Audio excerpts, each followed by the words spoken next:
The moment the applause started, I knew something was wrong.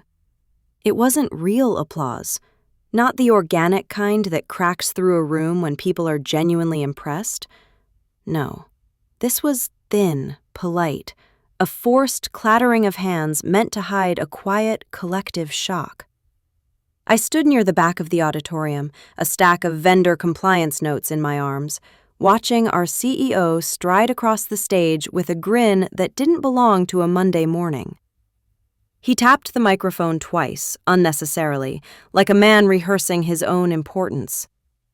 "Team," he said, voice bright, "I'm thrilled to announce a new leadership direction for procurement." My stomach didn't drop, it tightened, the way an elevator cable tightens before it snaps. He gestured to someone standing just out of view.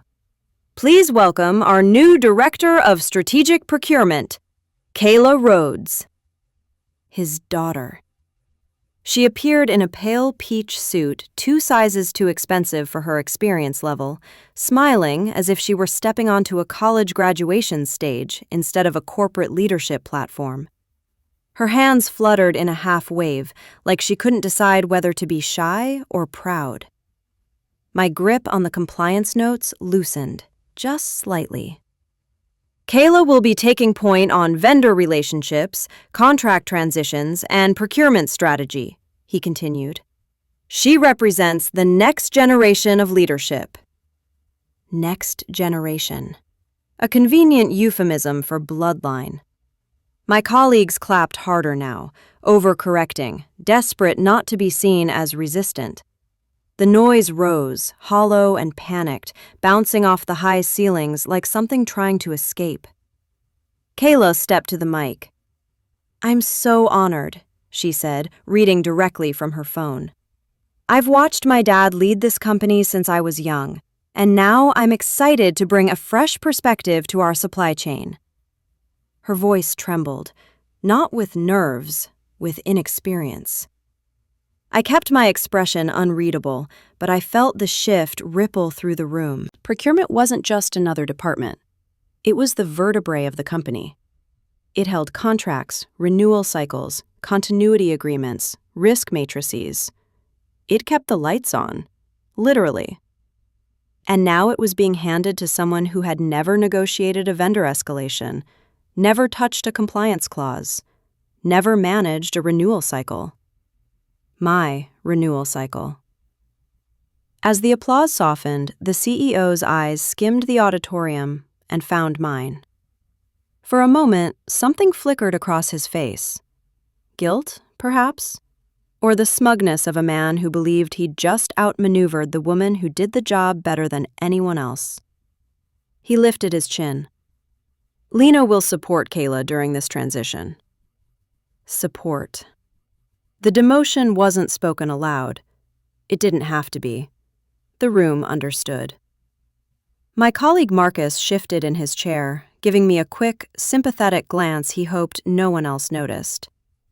I didn't blink. I didn't move. Support roles don't sign contracts. Support roles don't negotiate extensions. Support roles don't hold the operational continuity agreement with 6-Point Systems, the vendor that keeps the company running. And the one contract the CEO never read, the one buried under 11 appendices, required one thing: the original contracting officer's signature. Mine. Kayla had no idea. Her father had forgotten. And the room, buzzing with forced optimism, remained blissfully unaware of the cliff they were dancing on. As people began to rise, I stayed still long enough for the applause to fade entirely. The CEO's smile faltered when he realized I wasn't clapping. I shifted the stack of compliance notes in my hands, stepped toward the exit, and walked out of the auditorium quietly. Not defeated, not angry, just aware. Aware that the position they had taken from me had never been the source of my power. The contract was. By Wednesday, my title hadn't changed in the system, but my calendar had. Meetings that had lived on my schedule for years began to disappear. First, the weekly vendor risk review, then the continuity planning sync with operations, then, quietly, the quarterly check-in with 6-Point Systems. At first, I thought it was a glitch. Outlook did that sometimes, randomly declining invites as if it had opinions about my work-life balance. But then I opened the new invite thread. Attendees: Kayla Rhodes, host, COO, finance lead, ops manager. Optional: Lena Ward. Optional. Again, such a small word, and yet it sounded like the end of a sentence. I scrolled further down. Kayla: I'll be taking over vendor strategy going forward. Lena will be supporting where needed. Where needed? As if need were something they understood. I closed the thread and opened Slack. Overnight, a new channel had appeared. Hashtag procurement-strategy-nextgen. Kayla was the owner. I wasn't in it. But a smaller, older channel, hashtag 6-Point-ops, still had my name in the member list. Messages pinged there constantly. Minor escalations, performance metrics, renewal countdown reminders. A new message sat at the bottom from 6-Point's account manager, Jonah. Hey Lena, just confirming our renewal call on the 30th. We'll need you on for the amendment signatures, as always. I stared at the date. 30 days from now. I typed back, I'll confirm soon. Some internal changes here. Contract terms remain as written. There was a pause, then, as long as you're still the signatory, we're fine. Talk soon. Still the signatory. I opened the contract folder on my drive, the one no one else remembered existed because I'd named it something unassuming. ops_ref_archive. Inside, a subfolder, 6-Point master. The PDF loaded slowly, like it knew it was about to become important. I flipped past the obvious sections, pricing, service levels, penalties, until I reached the part most people skipped to get to the signatures. Section 11.4, Renewal and Continuity Authority. Any renewal, renegotiation, or continuity amendment relating to this agreement shall require the signature of the original contracting officer, Lena Ward, unless such officer is no longer employed by the client. No alternate representative may execute renewal without written consent from the original contracting officer or formal termination of employment. I read it twice, then again, tracing the line with my thumb. I had written the first draft of that clause during a snowstorm 3 years ago when a previous VP tried to force a cheaper, riskier vendor on us. 6-Point had insisted on stability. I had insisted on protection. Legal had grumbled, then signed off, too tired to argue through another revision cycle. Now that clause sat there quietly, indifferent to promotions, bloodlines, or invented titles. My phone buzzed. A new email.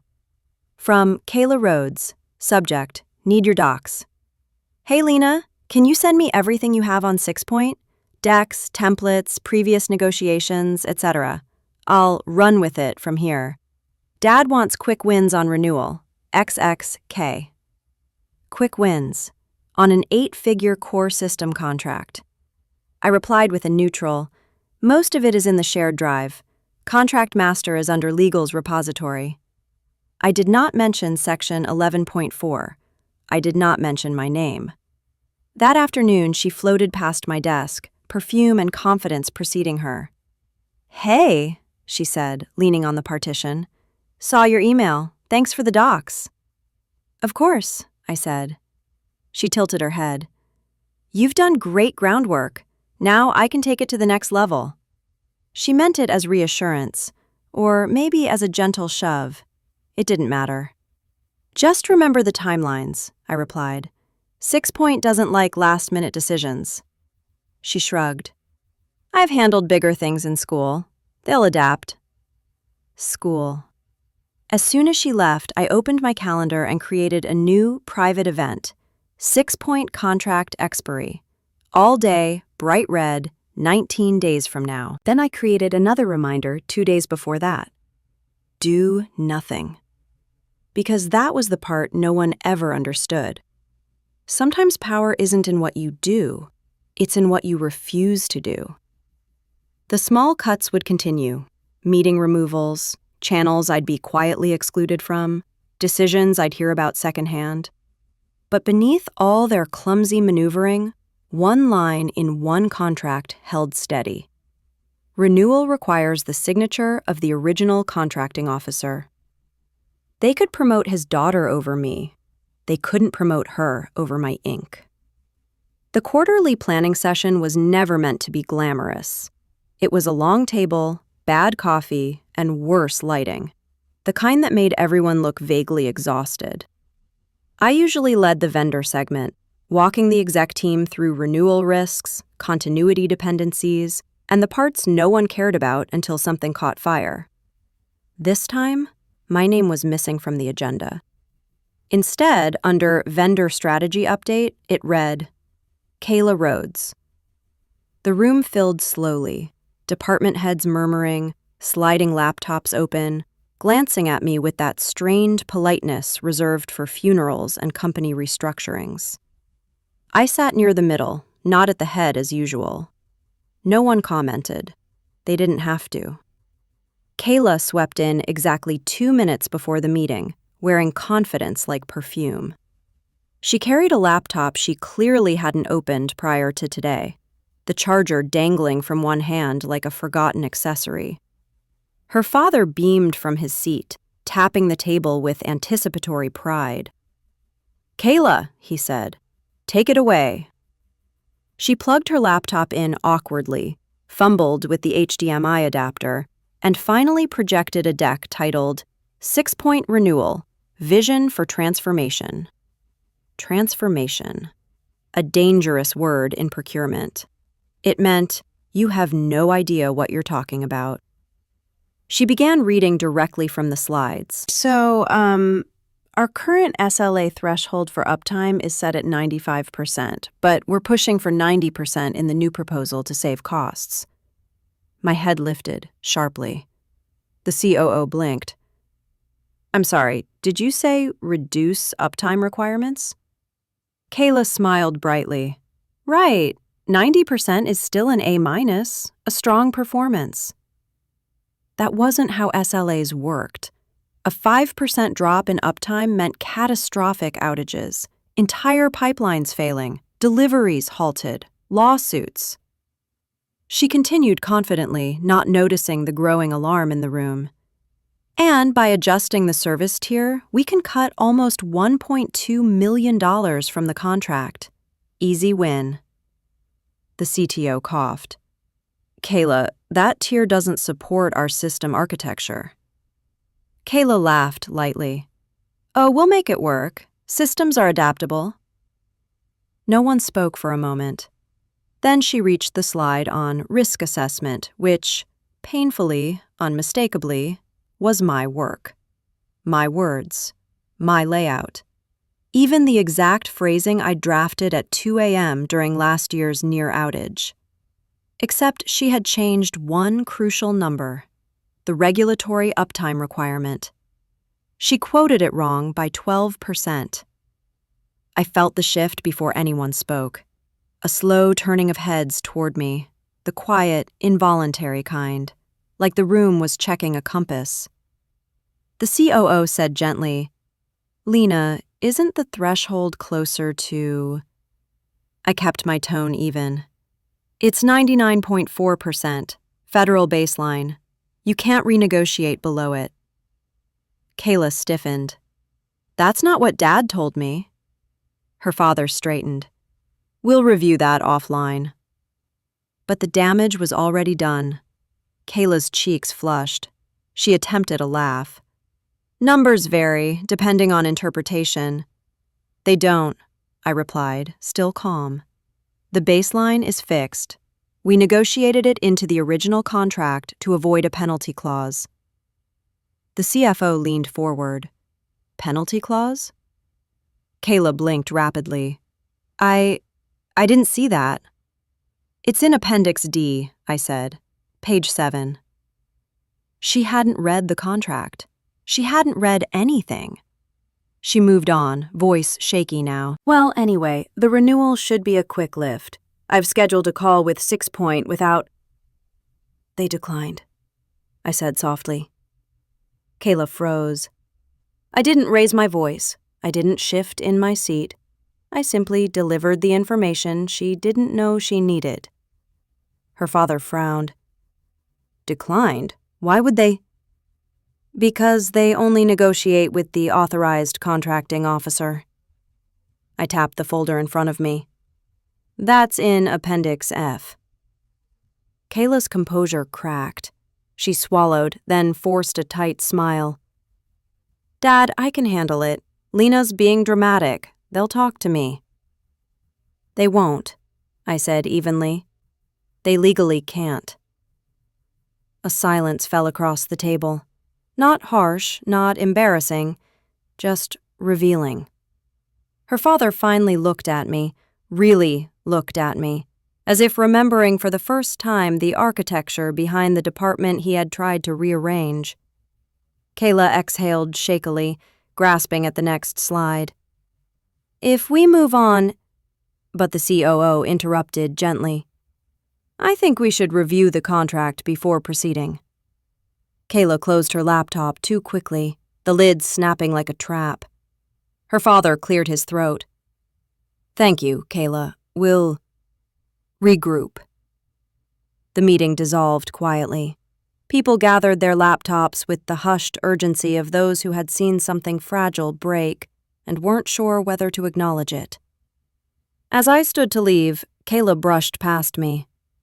They're only siding with you because you've been here forever, she hissed. I met her gaze calmly.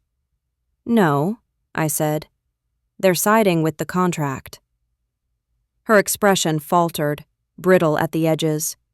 She walked out first, chin high, shoulders tense, but everyone's eyes shifted to me as she left. Not seeking drama, seeking clarity. Humiliation didn't need volume. All it needed was truth revealed at the right moment. And Kayla had revealed it all herself. By the end of the week, it became clear that Kayla believed damage could be undone by pretending it never happened. She walked through the office halls with her chin lifted slightly higher, her smile too wide, her steps exaggerated in their confidence. The performance of someone hoping the world would forget the cracks in her voice from the meeting 2 days earlier. But systems don't forget. Contracts don't forget.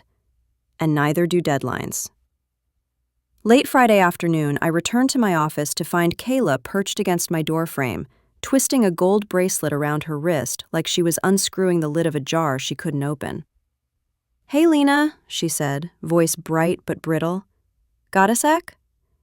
I gestured for her to enter.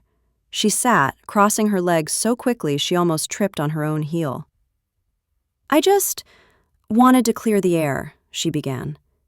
The meeting went weird. People were being dramatic. I don't think we should, dwell.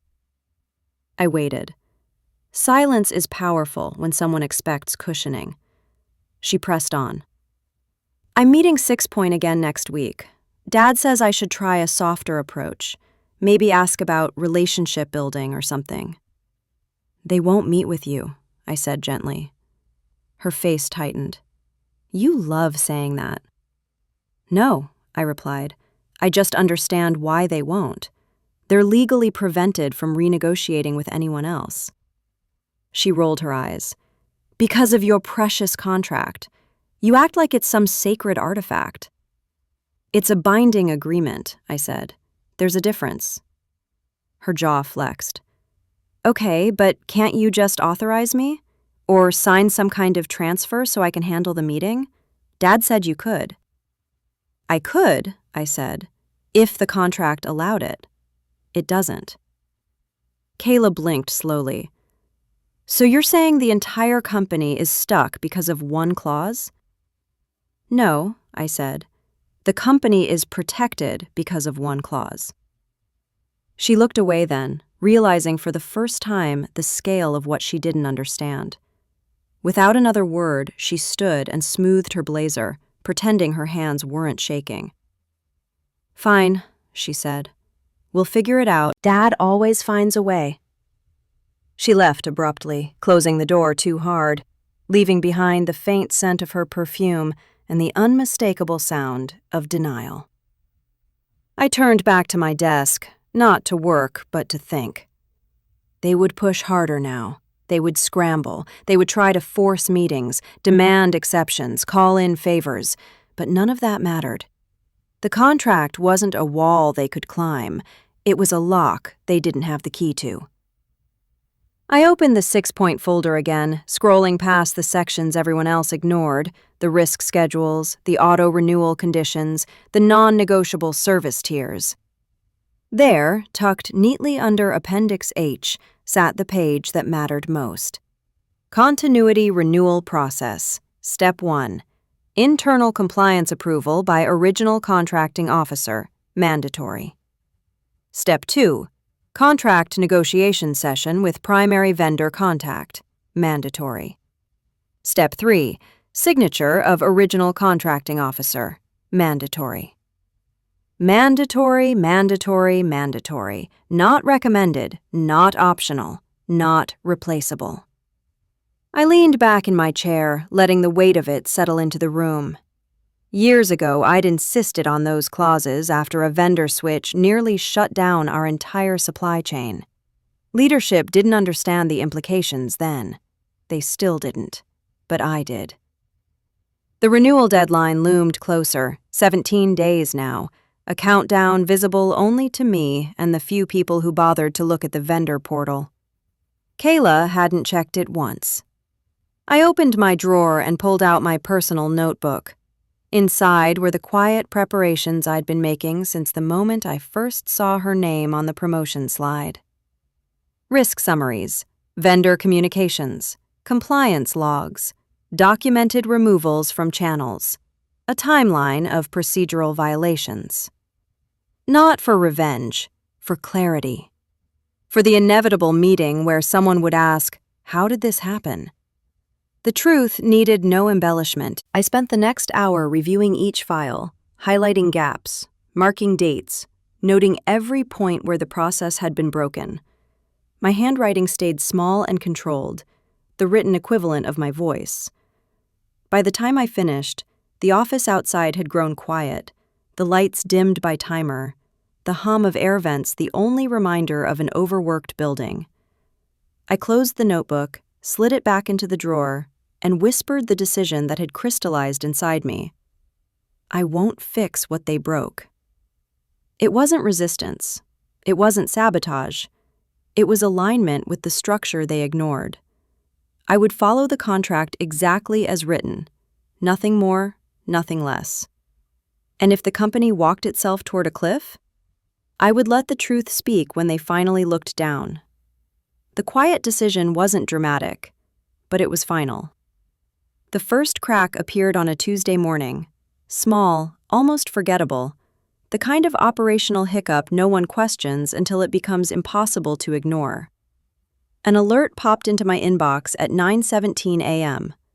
Vendor sync failure, level 2 severity. Source, 6-point systems. Level 2 wasn't catastrophic, but it wasn't harmless either. It meant the system had begun to feel the strain of an expiring contract. 10 minutes later, I heard hurried footsteps outside my office. Soft voices, paper shuffling, a rising current of stress. Then a sharp knock. The COO, Tristan, stood in my doorway. A man who usually carried himself with unshakable calm, now looking like someone had pulled the floor out from under his feet. "Lena," he said, "do you have a minute?" I nodded. He entered quickly, closing the door behind him as if the hallway itself had ears. 6-point is refusing every meeting invite from Kayla, he said. They're escalating ticket responses, but not the renewal discussion. Do you know why? I opened my laptop, pulled up the vendor's refusal notices, and turned the screen toward him. Each one was identical. "We request the presence of the original contracting officer per your agreement's renewal terms." Tristan rubbed his forehead. "You're the original contracting officer." "I am." And you haven't joined the calls. I wasn't invited. His shoulders sagged, the truth landing on him with visible weight. This contract expires in 16 days, he said. If it lapses... I know. He sank into the chair across from me, a rare breach in his polished exterior. Can you... help? The question hung there, desperate, quiet, and late. I didn't answer immediately. Instead, I asked, Has the CEO acknowledged the issue? Tristan hesitated. He thinks 6 Point is bluffing. They're not, I said. They enforce their contracts. It's why we chose them. And Kayla? He asked. She believes relationships will solve this. His exhale was almost a groan. She's in over her head. I didn't respond. It wasn't a question. He leaned forward. Just talk to them. One meeting. Get us an extension while we sort things out. I kept my tone even. Is Kayla stepping aside from the renewal? No, he admitted. Her father wants her to lead it. Then she needs to lead it. A long silence followed, the kind where truth stands in the center of the room, unmistakable and unmoving. Tristan finally stood. If this goes south... It will, I said gently, unless the contract is followed. He stared at me for a moment longer, then left without another word. I returned to my inbox. More alerts, more failures, a quiet cascade. By noon, the failures had become outages, order processing stalled, system redundancy slowed, internal dashboards froze, blinking red at managers who didn't understand what they were seeing. Somewhere down the hall, someone swore loudly. The sound was quickly followed by frantic keyboard tapping. At 2:03 p.m., another email hit my inbox, this one marked urgent in capital letters and 3 exclamation points. From 6 Point Systems. Subject, final courtesy notice. Pending service termination. My pulse didn't spike. My hands didn't shake. I simply opened the email and read. As previously communicated, service will cease at 0000 on the contract end date unless renewal is executed by the authorized officer. We require confirmation within 72 hours to avoid full suspension. 72 hours. A countdown embedded inside a countdown. Outside my office, I heard the familiar click of Kayla's heels. Rapid this time, panicked, no rhythm to the steps. She burst in without knocking. Why is 6 Point sending termination notices? She demanded, waving her phone like a weapon. Why didn't you handle this? I looked up calmly. I'm no longer responsible for vendor strategy. You made that clear. She turned red. This is not the time to be petty. I'm not being petty. I slid a printed copy of Section 11.4 toward her. I'm honoring the contract. She snatched the paper. Dad said you'd help me. He assumed I'd break policy to protect you. The silence that followed wasn't anger. It was fear. Kayla backed up a step, her voice suddenly small. You could fix this. Why won't you? Because fixing it would require violating the agreement, and I don't write contracts. She stared at me, breathing unevenly. We're going to lose everything. You're going to lose the renewal, I corrected. The company will survive, after consequences. She blinked as if trying to process that there were consequences at all. Then her phone buzzed again. Then again. Then again.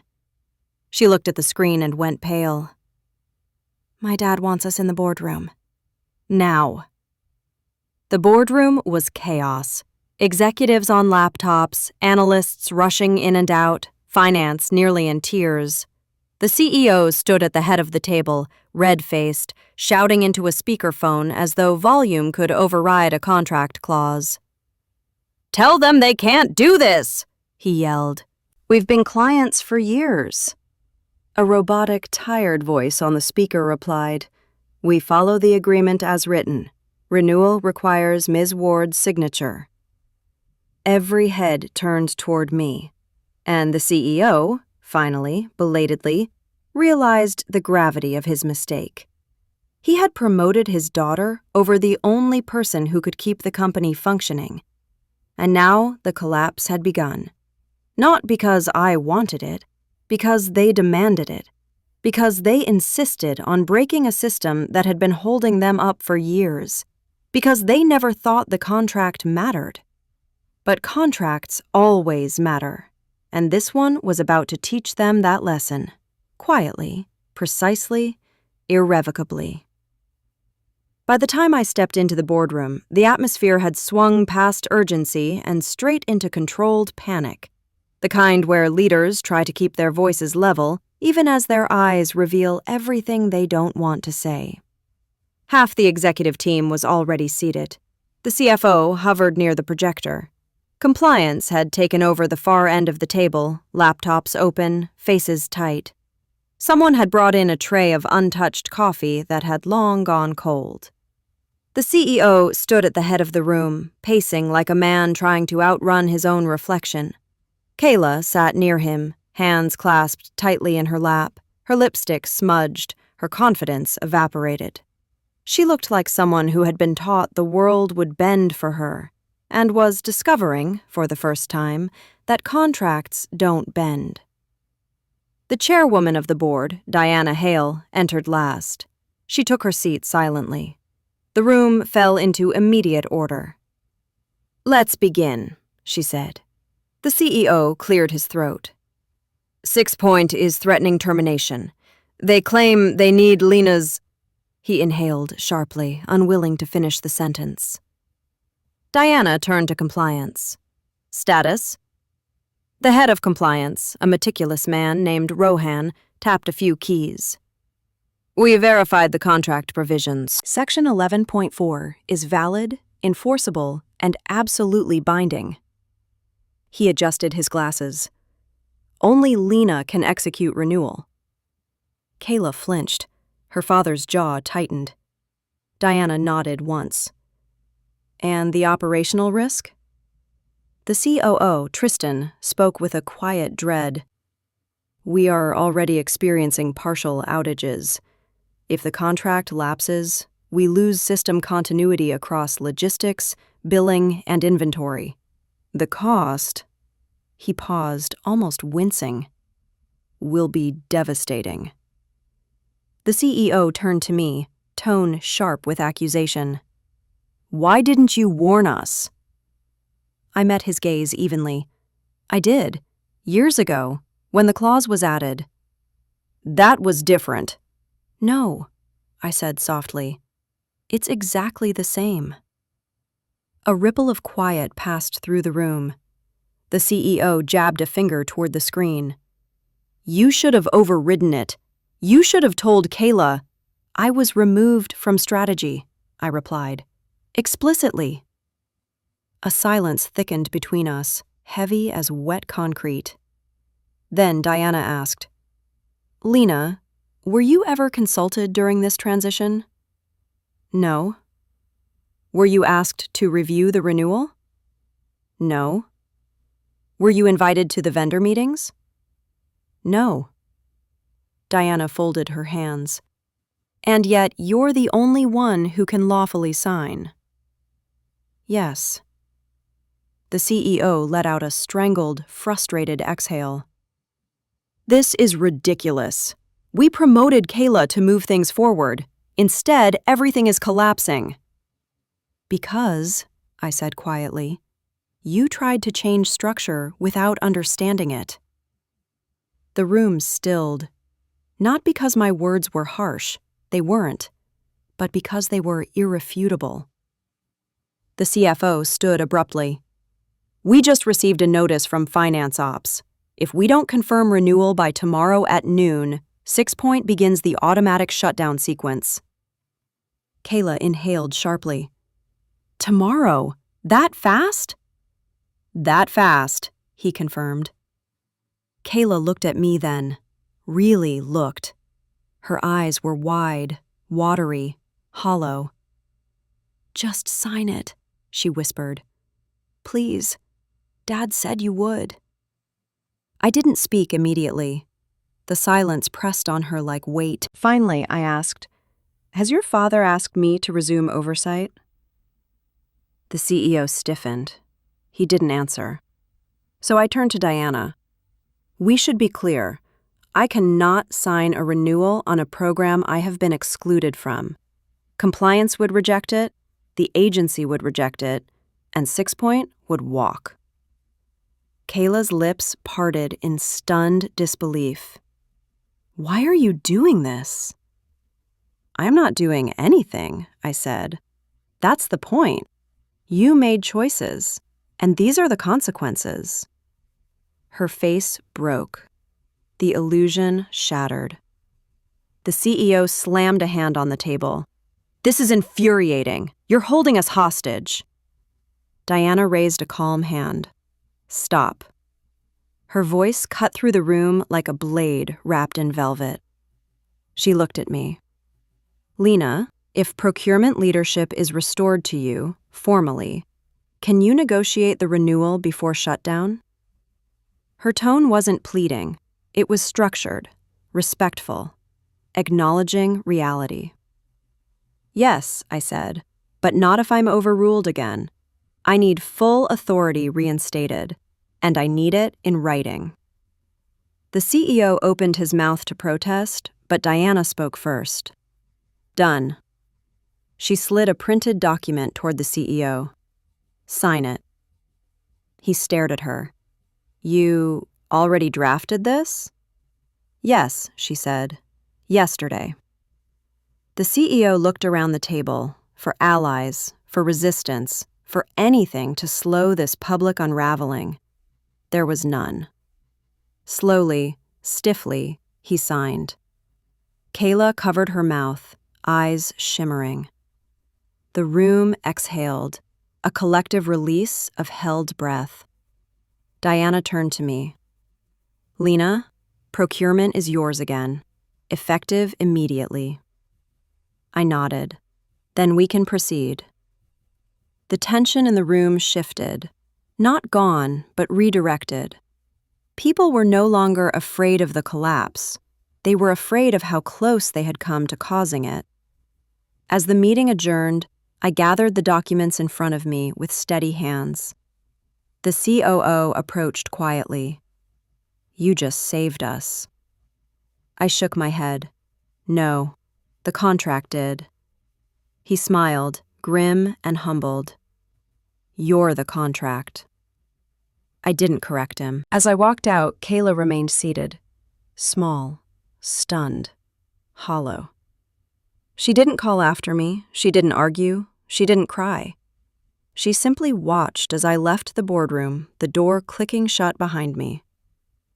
The unraveling wasn't loud, it wasn't vindictive, it wasn't chaotic. It was procedural. And in corporate life, procedural is absolute. The moment I stepped back into my office, the air felt different, lighter, as if the building itself understood that something had shifted back into alignment. My monitor blinked awake with a flood of messages from 6 Point, compliance, and ops, all waiting for direction. For hours, procurement had been leaderless. Now the system recognized its operator again. I pulled my chair in and began quietly assembling the documents I knew I would need: the master contract, the risk appendix, and the negotiation template I'd built over years of near crises. I had no intention of rushing. Precision, not speed, was what would save us. At 4:12 p.m., a soft knock sounded at my door. It was Diana Hale, the chairwoman. She stepped inside without ceremony, closing the door behind her. You handled yourself today with remarkable restraint, she said. Restraint. People often mistake restraint for softness until they feel the edge of it. I followed the contract, I replied. She smiled, not condescendingly, but with the quiet recognition of one strategist acknowledging another. That's exactly why you're indispensable. She took a seat, folding her hands in her lap with the ease of someone who belonged everywhere she entered. The board will convene again tomorrow to finalize actions, she said. There will be consequences. But before we address those, I need clarity. I nodded. What would you like to know? Are you able to stabilize operations before the shutdown window? Yes, I said simply. 6 Point has been waiting for me. And you're prepared to resume full oversight? I paused, not for dramatic effect, for honesty. I never stopped doing the work, I said. They just stopped seeing it. Diana exhaled softly, like someone who had finally found the missing piece of a puzzle. We misjudged you, she said. Or perhaps we underestimated the cost of losing you. The words were gentle, but devastating. A confession disguised as praise. I'm not interested in punishments, I told her. Only structure. That's why you're the right one to lead. She rose, touched the back of the chair with her fingertips, and added, when this settles, we'll discuss a permanent position change. One that reflects what you've been doing all along. Then she left as quietly as she came. 2 hours later, the reckoning began. The board reconvened in a closed session. I wasn't required, but the door was cracked open when someone exited and voices spilled out. Sharp, strained, unraveling. Negligence. Clear breach of judgment. Risked the entire operational framework. Personal relationship influencing leadership decisions. Then, louder. Kayla was unqualified and you knew it. I didn't linger. The details weren't my concern. The consequences weren't mine to manage. At 7:46 p.m., my phone buzzed. From HR Director. Effective immediately, Kayla Rhodes is removed from procurement leadership. Her title has been revoked. She will transition into a non-strategic junior role outside the department. A second message followed. Adrian Rhodes has been placed on investigative leave pending board review. I stared at the screen for a long moment. Not gloating, not even satisfied, just still. They weren't losses I celebrated. They were simply the results of decisions made without understanding their cost. I closed the messages and turned off my phone. The next morning, the company walked differently. People weren't avoiding my eyes anymore. They were seeking them, not for permission, but for grounding. In the break room, an analyst murmured to a colleague, I heard she saved the entire system. Another whispered, no, she held it together this whole time. They just didn't realize it. Recognition is a quiet thing. It moves through halls like a draft under a door. When I reached my office, a single envelope sat on my desk. No name, no note. Inside was the updated organizational chart. It reflected the truth. The department reported to me now, permanently. A second document rested beneath it, a board resolution stamped and signed. Procurement leadership transferred to Lena Ward, effective immediately and indefinitely. And beneath that, a sentence so precise I reread it twice. This reassignment is based on demonstrated capability, documented expertise, and critical operational stewardship. Stewardship.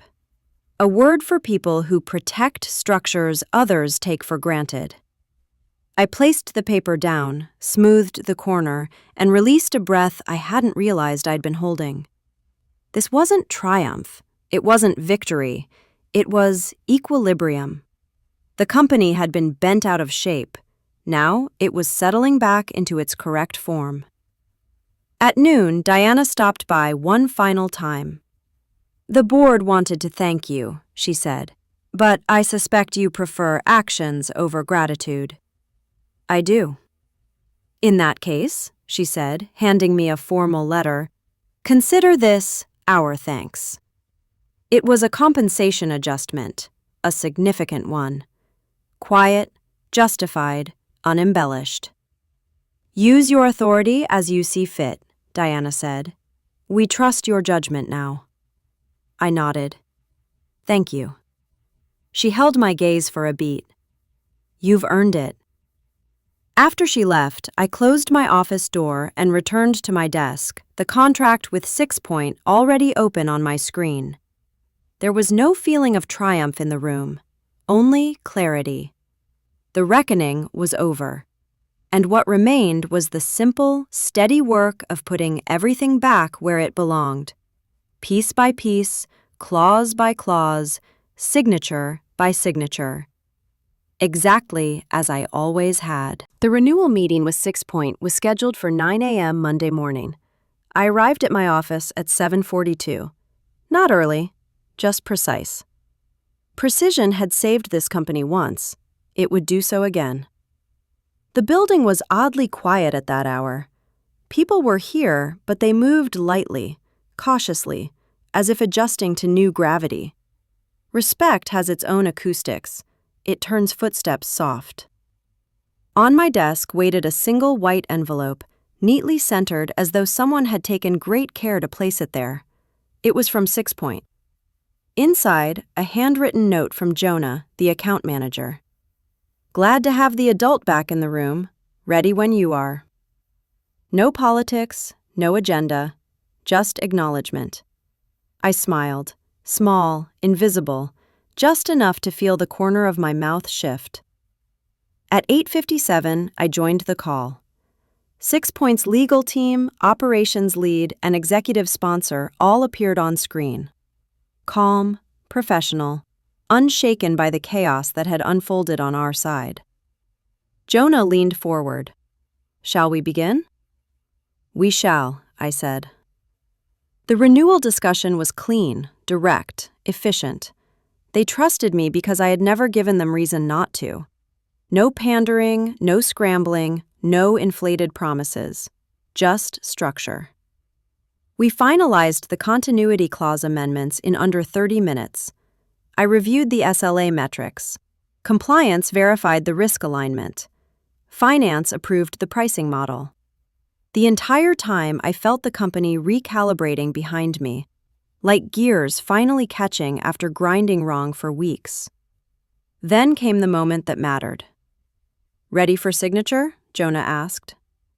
The page appeared on my screen, the renewal document, flawless and exact. At the bottom, signature of original contracting officer, Lena Ward. I lifted my stylus and signed, clean, deliberate, without hesitation. Approved. A green check flashed across the portal. Operations resumed within minutes. Dashboards stabilized. Pipelines hummed. The outage warnings cleared from every manager's screen. Silence washed through the floor. The silence of collective relief. I leaned back and closed the renewal packet, letting the screen dim as the last of the crisis dissolved into white noise. Around noon, while reading through a supplier audit report, I heard light footsteps outside my office. Hesitant ones. Kayla. She stood in the doorway, hair pulled back, makeup minimal, not wearing the sharp executive colors she used to. Her posture was smaller now, not broken, but humbled. Do you have a minute? She asked quietly. I set down my pen. Yes. She stepped inside and closed the door with care, almost reverence. I wanted to say, she swallowed, searching for words. I'm sorry for everything. Her voice cracked on the last word. I studied her, not to gloat, not to savor her discomfort, but to understand. She looked young, suddenly. Not the polished persona she'd worn like armor. Just a woman who'd been handed a position she didn't earn and crushed under the weight of it. You didn't deserve what I did, she said. I thought I could do it. I don't know what I thought. You weren't ready, I said gently, and it wasn't fair to expect you to be. She blinked quickly, tears threatening. Dad, he's on leave. They're still deciding what to do. I nodded. I know. I don't expect forgiveness, she whispered, but I needed to tell you. Forgiveness wasn't a currency I traded in. Understanding was. You learned, I said. That matters. She exhaled shakily, nodded once, and slipped out the door. I watched her go, not with bitterness, but with a detached, quiet empathy. She wasn't my enemy. She never had been. She was simply the echo of someone else's arrogance. Her absence left the room still and clean. By late afternoon, messages filtered in. From Ops. Everything's green, you saved us. From Finance. Next quarter's projections stabilized. From Legal. You prevented a breach claim. We owe you. And from Diana. Renewal approved. Board extends its formal thanks. We'll brief you on expanded authority next week. Authority. Not power. That was never what I wanted. Authority meant structure. Structure meant stability. Stability meant the company no longer moved on the whims of ego. I closed my laptop and looked out the window. The city glowed softly in the early evening light, all sharp lines and quiet motion, a place where millions of decisions intertwined without anyone noticing how easily things fall apart when one piece is mishandled. My piece had held, not through noise, not through force, through consistency. They had attempted to replace me because they misunderstood where strength lived, not in titles, not in applause, not in proximity to power. Strength lived in knowledge, in preparation, in the ink of a contract no one bothered to read carefully. As the office lights dimmed automatically, their way of signaling the end of the workday, I gathered my things. Before leaving, I opened the vendor portal one last time. Renewal status, active. Next review, 12 months. Authorized officer, Lena Ward. I closed the screen. There was no victory in it, no triumph. Just a line in a system that finally reflected the truth. Order restored itself the moment I stopped carrying other people's mistakes. And with that, I walked out, the legacy of this entire ordeal distilled into one silent, irrefutable fact. They had promoted her over me, but they had never replaced me.